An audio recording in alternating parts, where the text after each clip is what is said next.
بسم اللہ الرحمن الرحیم الحمد للہ رب العالمین۔ عزیز دوستو، اللہ تبارک و تعالیٰ کا فضل و کرم ہے کہ اللہ تبارک و تعالیٰ نے ہمیں ایمان کی دولت سے نوازا اور قرآن پاک جیسی عظیم الشان کتاب ہمیں عطا فرمائی تاکہ ہم اس پر عمل کر کے اپنی دنیا اور آخرت دونوں کو بنا سکیں، دنیا میں بھی کامیاب ہو اور آخرت میں بھی کامیاب ہوں۔ لیکن میرے محترم بزرگوں، ہماری لاپرواہی قرآن کریم سے بہت زیادہ بڑھ گئی۔ ہم نے قرآن کریم کی تلاوت کو ترک کر دیا اور اس کی عظمت کو چھوڑ دیا، احترام کو ترک کر دیا، جس کی وجہ سے آج دنیا کے اندر نہ جانے کتنی پریشانیاں آ رہی ہیں۔ میرے محترم، قرآن کریم دنیا کے اندر اتری تھی تاکہ وہ دنیا کا ہمیں امام بنا سکے۔ ہماری لاپرواہی اتنی ہوئی کہ ہم نے دنیا ہی کو اپنا امام بنا لیا۔ قرآن کریم اتری تھی تاکہ ہم علم، سائنس، تجربات حاصل کر سکیں، لیکن ہم نے اس کو صرف اپنے مردوں پر بخشوانے کے لیے رکھ لیا۔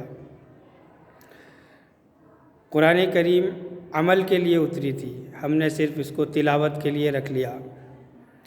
آج دیکھیے گھروں کے اندر تلاوتیں چھوٹ گئیں الا ماشاء اللہ، لیکن اگر کہیں دکانوں کی اوپننگ ہے، کہیں قرآن خوانی ہے، کہیں نئے گھروں کے اندر جانا ہے، تو ایسی جگہوں پر ہم قرآن کریم جا کر پڑھتے ہیں، قرآن خوانی کرتے ہیں۔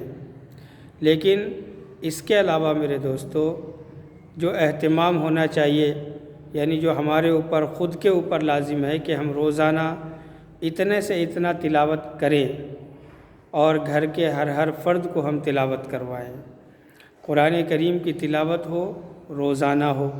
ہم نے اکثر گھروں کے اندر سے یہ چیزیں چھوٹتی چلی جا رہی ہے، قرآن کریم سے دوری، ان کی تلاوت نہیں کر پا رہے ہیں، جس کی وجہ سے پریشانیاں بڑھتی چلی جا رہی ہیں۔ میرے عزیز دوستو، ادب اور احترام بھی بہت ضروری چیز ہے۔ بعض ٹائم پہ یہ ہوتا ہے کہ ہم نے قرآن کریم کو صرف طاقوں کے اندر سجا کر کے رکھ دیا، ایک مرتبہ پڑھ لیا، دوسری مرتبہ دور کر لیا، اب ہمیں اس کی ضرورت نہیں رہی، ہم اٹھا کر کے رکھ دیتے ہیں۔ میرے دوستو، ایسا نہیں۔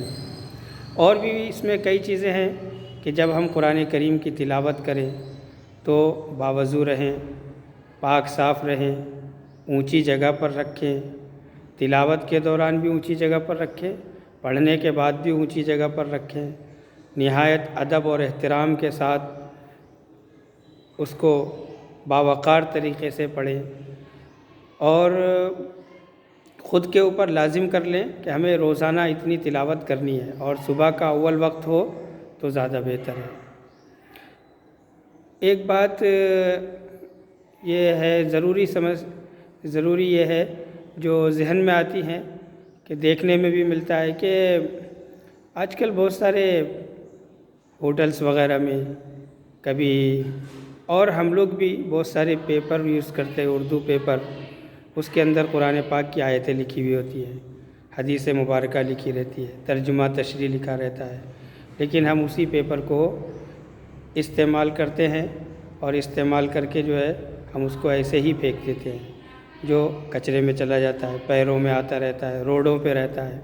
اسی طریقے سے ہوٹل میں بھی پیپروں کے اوپر رکھ کے پوریاں وغیرہ دیتے ہیں، اور پھر آدمی اسی سے پوریاں پوچھتا ہے، کھا لینے کے بعد پھر اسی پیپر سے ہاتھ پوچھ کر کے ضرورت پڑی تو پھینک دیتا ہے، وہ رکھ دیتا ہے۔ وہ بھی کیا ہے، ہمارے پیروں میں آتا ہے، نہ جانے کتنے لوگوں کے پیروں میں آتا ہے۔ اسی طریقے سے کئی ایسا واقعات ہوئے تو میں نے کئی ہوٹلوں میں باقاعدہ اس کو منع کیا کہ بھئی یہ پیپروں کے اندر دیکھا میں نے کہ قرآن پاک کی آیت لکھی ہوئی ہے، تو میں نے منع کیا۔ تو ماشاءاللہ وہ لوگ اچھے بھی تھے، دیندار تھے، سمجھ گئے۔ کئی ہوٹلوں میں سے تو بالکل ہی اردو پیپر بالکل ترک کر دیا، ہٹا دیا اس کو۔ تو میرے محترم بزرگوں اور دوستو، قرآن کریم کا احترام بھی ضروری ہے، ادب بھی ضروری ہے، اور ہم یہ اپنے اوپر لازم کر لیں کہ ہم تلاوت بھی روزانہ کریں گے، تبھی کامیابی ہمیں ملے گی، دنیا کے اندر بھی آخرت کے اندر بھی۔ اللہ تبارک و تعالی قرآن پاک کا زیادہ سے زیادہ ادب اور احترام کرنے والا بنائے ہمیں، آمین۔